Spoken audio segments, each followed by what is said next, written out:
Let's talk about finding the distance between 2 points. In a second, we'll see the formula that helps us to do that, but I think it's easier to remember in words rather than mathematical symbols. The way we can remember our formula, the distance between 2 points, is the square root of the difference of the x's squared plus the difference of the y's squared.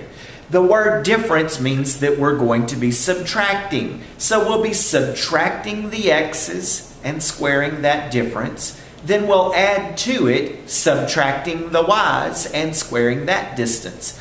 All that stuff will get added together and we'll take the square root of it to figure out our distance.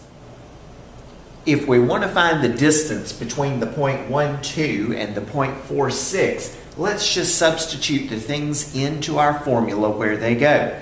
We find the distance by doing the square root of the difference of the x's squared plus the difference of the y's squared. I've put the x's in red and the y's in green to help us with our substituting.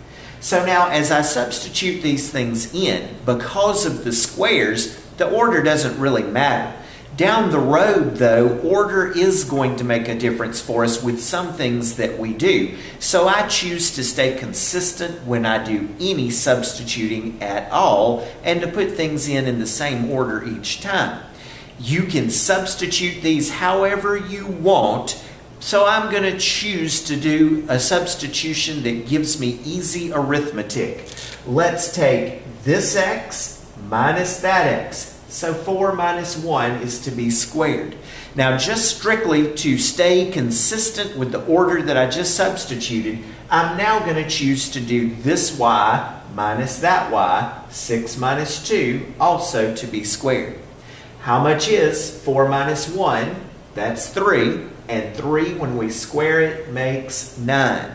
How much is 6 minus 2? 6 minus 2 is 4. 4, if we square it, is 16.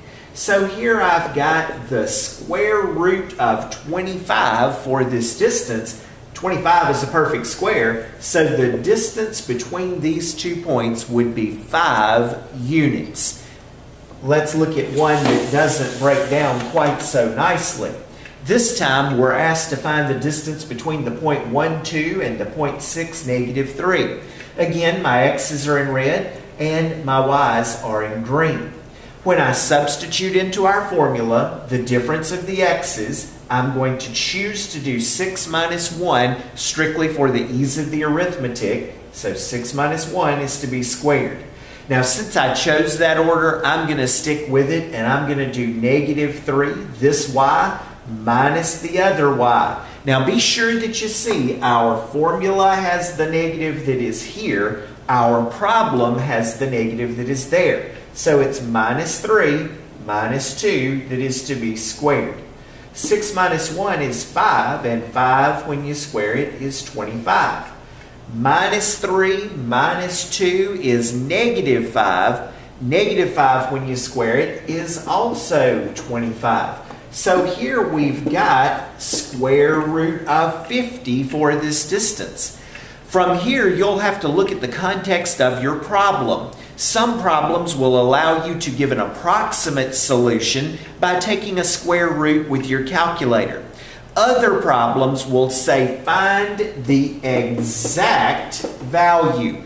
If we want the exact value, we're going to have to break this radical down, keeping a radical as part of our solution. So now the largest perfect square that evenly divides 50, that's 25. 25 times 2 gives me 50, and 25, since it's a perfect square, can be simplified. The square root of 25 is 5. I can't do anything with the square root of 2, so the distance this time is 5 times the square root of 2 for an exact solution.